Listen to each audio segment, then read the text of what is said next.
우리 시편 37편 29절 말씀 우리 힘차게 샤우팅합니다. 시작. 의인이 땅을 차지하며 거기서 영원히 살리로다. 의인이 땅을 차지하며 거기서 영원히 살리로다. 의인이 땅을 차지하며 거기서 영원히 살리로다. 시편 37편 29절 말씀. 아멘. 할렐루야. 네, 오늘 함께 읽은 귀한 말씀을 가지고 의인을 지키시는 하나님이란 제목으로 하나님 말씀 함께 나누겠습니다. 자, 시편 37편은 다윗의 시인데 다윗이 살아오면서 겪었던 수많은 악인들과 의인들, 많은 사람들을 만났겠죠. 그렇게 겪었던 모든 내용들을 적어서 모아놓았다. 그래서 시편의 잠언이다. 이런 별명이 있습니다. 잠언에 나오는 교훈적인 내용들을 담아 놓았기 때문이겠죠. 그래서 유대인 자녀들에게 이 시편 37편을요, 순서대로 읽게 했대요. 순서대로 쭉 읽게 했대요. 왜냐하면은 여기에 의인의 삶과 악인의 삶이 담겨 있잖아요. 그러니까 의인은 이렇게 살고 악인은 이렇게 사는구나. 이런 거를 알려주기 위해서 시편 37편을 유대인 아이들에게, 자녀들에게 계속 읽게 했대요. 아, 이렇게 살아야지 의인의 삶이구나. 이렇게 살면 악인의 삶이 되는 거구나. 이런 걸 가르쳤다는 거죠. 자, 의인은 은혜를 베풀고 주는 사람이고 의인의 입은 지혜로우며 혀는 정의를 말한다. 그의 마음에는 하나님의 법이 있고 그의 걸음은 실족함이 없다. 이렇게 이제 가르치는 거죠. 이와 반대로 악인은 꾸었으나 갚지 아니하고 그의 입에는 정의가 없고 하나님의 법을 따르지 않고 어떻게 하면 사람을 죽일까 하는 그런 마음을 가지고 살아간다. 그게 악인의 삶이다. 그런 거를 이제 가르쳐 줬다는 거죠. 자, 그러면 왜 하나님이 의인을 지켜주실까? 그것을 오늘 본문을 통해서 세 가지라 살펴볼 텐데요. 첫 번째는 뭐냐면 하나님이 왜 의인을 지켜주시냐면 의인은 내 능력이 아니라 주님이 주시는 복으로 살기 때문에 그래요. 어떤 복으로 산다고요? 주님이 주시는 복으로 산다. 자, 22절 중요합니다. 밑줄을 쭉 치면서 같이 읽습니다. 시작. 주의 복을 받은 자들은 땅을 차지하고 주의 저주를 받은 자들은 어떻게 해요? 끊어진다. 이렇게 돼 있죠. 주의 복을 받은 자라고 이렇게 이야기합니다. 수많은 악인을 만나본 다윗은 의인과 악인의 구분하는 전문가가 되었습니다. 그래서 악인은 빛을 지고도 갚지 않지만 의인은 은혜를 베푼다. 그래서 21절 보시면 악인은 꾸고 갚지 아니하나 의인은 은혜를 베풀고 주는도다. 왜냐? 복을 받았으니까. 그렇죠? 복 받은 사람은요, 베푸는 사람입니다. 이에 하나님의 의의 길을 인도하시고 그가 넘어질 때도 붙들어 주신다고 이야기합니다. 저는 이 말씀이 참 위로가 되는데 23절과 24절입니다. 같이 있습니다. 시작.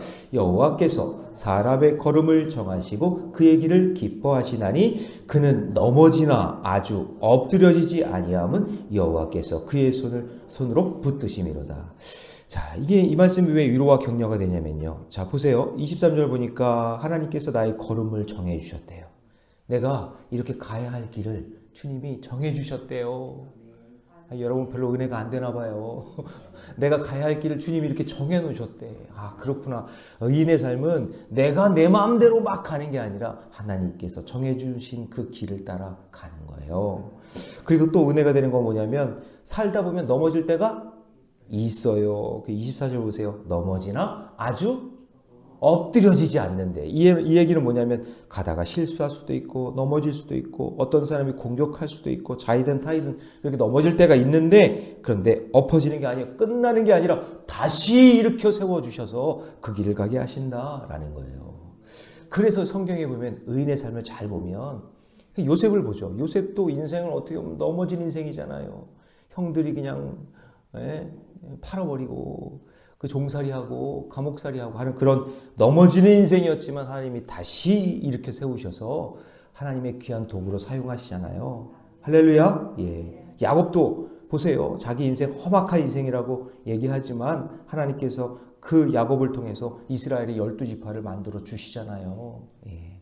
그래서 의인의 삶은요, 흔들거릴 수는 있어요. 또 넘어질 수도 있어요. 그렇지만 하나님이 함께 하시기 때문에 마침내 승리하는 거룩한 주의 백성 될 줄로 믿습니다. 할렐루야. 예. 그러니까 여러분만 그렇게 살면 안 되겠죠? 여러분의 자녀들도 그렇게 살아야 될 거 아니에요? 그래서 보세요. 26절 같이 있습니다. 시작. 그는 종일토록 은혜를 베풀고 꾸어주니 그의 자손이 그래요. 할렐루야. 나만 복 받는 게 아니라 복 받은 인생길로 믿음의 길 걸어가면 그 복이 자녀들에게도 흘러간다라고 이야기하는 거예요. 저는 그래요.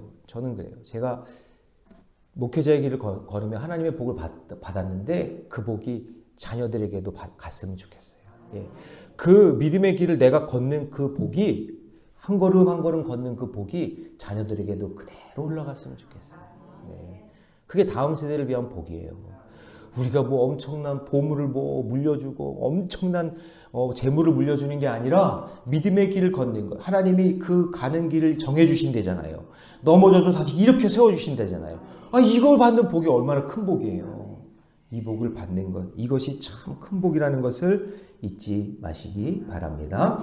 적용 질문 드립니다. 예수 믿고 복받은 의인으로서 내가 오늘 가족과 이웃에게 베풀고 적용해야 될 것은 무엇입니까?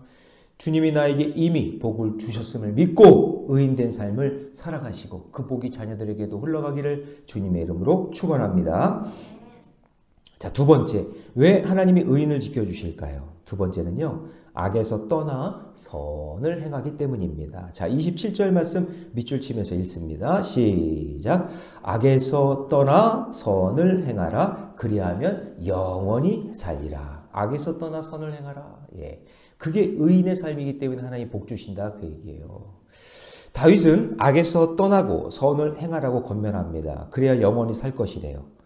정의를 사랑하는 하나님이 자신의 성도를 버리지 아니하시며 내 백성을 버리지 않고 선을 행하시는 영원히 보호해 주시는 그 모습을 우리에게 미리 보여주셨어요. 그렇죠? 우리를 구원하시기 위해 독생자 예수 그리스도를 이 땅에 보내주셨잖아요. 자, 그러나 악인들은 어때요? 악인들은 그 자손이요? 끊어져요. 자, 의인의 삶은 하나님께서 그 길을 정해주시고 하는 일에 넘어질지라도 이렇게 세워주셔서 복이 이어지는데 악인은 보세요. 이어지지 않고 끊어져요. 자, 28절 갑니다. 28절 다 같이 시작. 여호와께서 정의를 사랑하시고 그의 성도를 버리지 아니하심이로다. 그들은 영원히 보호를 받으나 악인의 자손은 어떻게 해요? 자, 이거 완전히 비교되는 거죠. 믿음의 백성, 의인의 백성은 이어지지만 악인은 끊어지는 거예요. 끊어져요. 이게 얼마나 안타까워요. 여러분, 신앙의 대를 이어가야 돼요. 예, 믿음의 바통을 이어주셔야 돼요. 이게 우리의 마지막 사명이에요. 응? 여러분이 잘 먹고 잘 사는 게 마지막 사명이 아니라 믿음의 바통을 이어주고 믿음의 길을 걷게 해주는 거예요. 그게 우리의 마지막 사명이에요. 이처럼 하나님은 자기 백성에게 땅을 차지하고 영원히 지키고 하나님 안에 평안과 복을 누리게 해 주십니다. 네, 그래서 31절 보면 그의 마음에는 하나님의 뭐가 있어요? 법이 있어요. 말씀이 늘 있어요. 그 걸음은 실족함이 없어요. 그러니까 끊어지지 않는 거예요. 그러므로 여러분, 우리의 다음 세대에게 줄 수 있는 최고의 선물은 하나님의 법, 말씀 안에 사는 것인 줄로 믿습니다. 예, 자녀들이 실수하고 실패할 수 있어요. 예, 그래도 말씀 안에 살게 해주셔야 돼요. 예, 그게 다가 아니에요. 여러분, 우리 자녀들이나 자손들이 믿음의 길 걸어갈 때 잘 됐으면 좋겠죠. 형통했으면 좋겠죠. 세상에서 뭔가 뛰어나게 잘했으면 좋겠죠. 예, 그래요. 그러면 참 좋겠지만 그래도 여러분 신앙 안에 살게 해주셔야 돼요. 예, 신앙을 벗어버리고 끝내버리고 세상 속에 잘 먹고 잘 사는 건 그건 하나님이 바라시는 삶이 아니에요. 어떤 인생을 살더라도 우리 자녀들이 믿음 안에 살게 해주고 하나님 말씀 의지하며 살게 해주셔야 돼요. 그래야 끊어지지 않고 다시 일어나서 주의 길을 가게 될 줄로 믿습니다. 저는 지금 생각해보면 이런 생각이 들어요. 어머니 아버지한테 저희 어머니 아버지 참 허물도 많고 부족한 거 많은 분인데 그래도 믿음의 길을 걸었으니까 그 믿음의 길을 걸은 걸 누가 뭐라 해도 그 길을 걸었기 때문에 그 복을 지금 제가 받는 거예요. 그래서 저는 가끔 이렇게 헌신하시는 분이 있잖아요. 교회를 위해서 헌신하고 막 눈물로 기도하고 물질로 막 그냥 몸으로 그냥 애쓰는 분들 있죠. 그런 분들 보면은 기대돼. 자녀들이 어떻게 될까? 이 아이들이 어떻게 클까? 나중에 어떤 아이들이 될까? 기대가 돼요. 별로 관심이 없나 봐요, 여러분들은. 저는 그게 기대가 돼요. 이렇게 부모가 이렇게 헌신하고 이렇게 눈물로 기도하고 애쓰는데 자녀들이 어떻게 얼마나 큰 복을 받을까? 아니 저는 저희 어머니 아버지 그냥 평신도세요. 그냥 뭐 그렇게 탁월한 분도 아닌데 아니 그렇게 살아오셨는데도 제가 이렇게 복을 받는데 제가 복 받은 게 싫으세요? 아멘 소리가 별로. 저 복을 많이 받았거든요. 아니 그런데 이렇게 헌신하고 이렇게 수고하는 성도들이 있는데 그 자녀들이 얼마나 큰 복을 받을까? 그거를 생각해 보면 기대가 된다 그 얘기예요. 할렐루야. 예, 그래요. 근데 지금 생각해 보면 저의 공로 없이 받은 은혜가 너무 많아요. 너무 커요. 그거는 제 능력이 아니라 부모의 기도와 눈물이 있었기 때문에 그런 거예요. 헌신이 있었기 때문이에요. 예, 저는 여러분의 자녀 세대가 그런 복을 받았으면 좋겠어요. 그래서 저는 다음 세대에게 할 일이 있다는 거예요. 다음 세대 지금 교회학교 부흥해야 되고요. 청년 부흥해야 되고요. 우리 단기선교 잘 돼야 돼요. 왜냐하면 우리가 이런 할 수 있는 일들을 통해서 다음 세대가 자꾸 일어나도록 우리가 해야 되는 일이거든요. 이게. 예. 그래야 교회가 든든히 서가면서 온유한 자들이 땅을 차지하는 우리 자녀들이 땅을 차지하고 이 세상을 정복하고 하나님의 영광으로 쓰임받는 그런 귀한 복된 자녀 되기를 바랍니다. 적용 질문 드립니다. 내가 당장 떠나야 할 악은 무엇입니까? 이 정도쯤 악 아닌 것 같다라고 합리화하고 있는 것 없습니까? 악에서 완전히 떠나 선을 베풀며 살아가는 저와 여러분 되시기를 축복합니다. 자, 세 번째, 왜 하나님이 의인을 지켜주실까요? 세 번째는요, 화평한 미래를 보장받았기 때문입니다. 자, 37절. 밑줄 치면서 읽습니다. 시작. 온전한 사람을 살피고 정직한 자를 볼지어다. 모든 화평한 자의 미래는 평안이로다. 미래에 대한 복까지 이야기하고 있어요. 예, 다윗이 지금 인생 살아보니까 악인은 이렇고 의인은 이런데 의인의 삶을 살다 보니 화평한 미래가 있구나 라는 것을 보게 되었다는 거예요. 자, 하나님은 악인의 끝은 화평이 없기에 중간에 끊어지게 된다. 계속 얘기해요. 여러분 끊어진다는 이 표현이요. 뭐냐면 끝났다 그 얘기예요. 악인은 잘 되는 것 같지만 자 34절 같이 있습니다. 시작. 여호와를 바라고 그의 도를 지키라. 그리하면 내가 그러니까 땅을 차지한다는 얘기는 뭐예요? 거기서 영원히 산다는 얘기죠. 그렇죠? 그런데 악인은 어때요? 악인이 시작. 악인이 끊어질 때에 내가 똑똑히 보리로다. 그러니까 땅을 차지한다는 것과 끊어진다는 것은 반대 개념인 거예요. 온유한 사람, 의인은 땅을 차지해요. 거기서 자녀 자손들이 영원히 사는 것이고 할렐루야. 악인은 어떻게 돼요? 끊어지는 거예요. 땅이 없어요. 끊어지는 인생이 된다. 그러니까 여러분 악인은 악한 짓을 하는 게 악인일 수도 있지만 성경적으로 보면 하나님 말씀대로 살지 않는 거예요. 예수 믿고 살지 않는 거예요. 그게 끊어지는 인생이에요.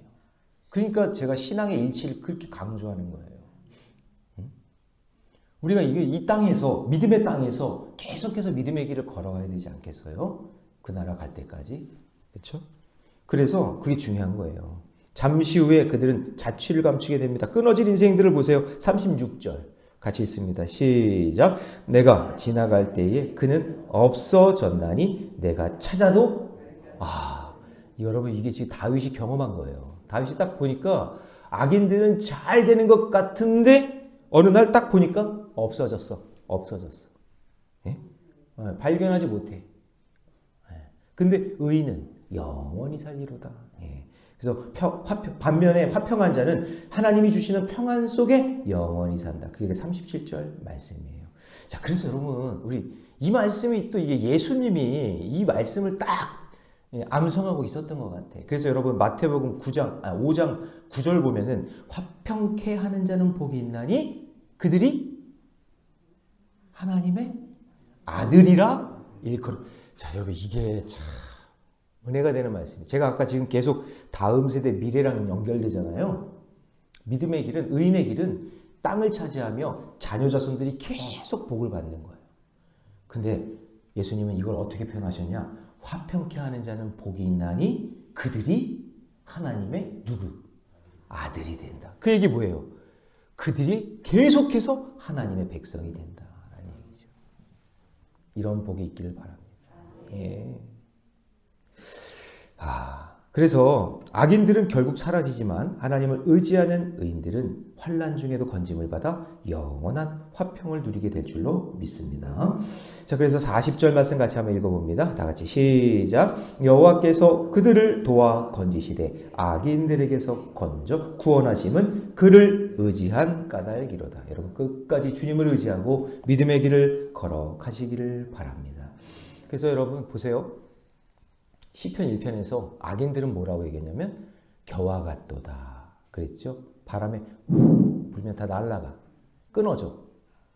그렇지만 의인은 어때요? 의인은 시냇가에 심은 나무는 어때요? 딱 심겨져 있어요. 그 자리에 시냇가에 심은 나무처럼 딱 심겨져 있다고요. 날아다니는 게 아니에요. 아니요, 흔들릴 때는 있어. 바람이 거세게 불면 막 흔들릴 때도 있어. 그렇지만 거기 시냇가에 딱 심겨져 있단 말이에요. 그 자리에. 거기서 하나님 말씀 들으면 믿음의 길 건단 말이에요. 그런데 악인은 어때요? 바람에 나는 겨 같으니까 계속 날아다녀. 이쪽 저쪽 막 대체 없이 살아가는 거예요.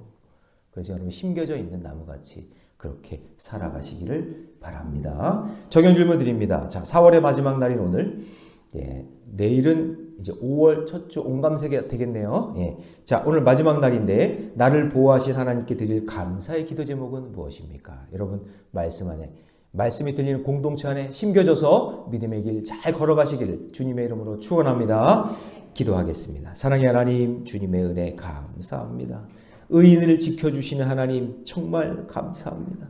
주님, 내가 왜 의인으로 불러주셨는지 그 은혜를 깨달으며 믿음의 길 걸어가기를 원합니다. 나의 능력이 아니라 주님께서 복을 주셨기 때문입니다. 악에서 떠나 선을 행하셨기 때문입니다. 화평한 미래를 보장해 주셨기 때문입니다. 나의 공로와 의지는 없습니다. 오직 하나님이 해주신 것, 주님만 바라보며 말씀에 순종하며 살아가는 자가 의인인 줄로 믿습니다.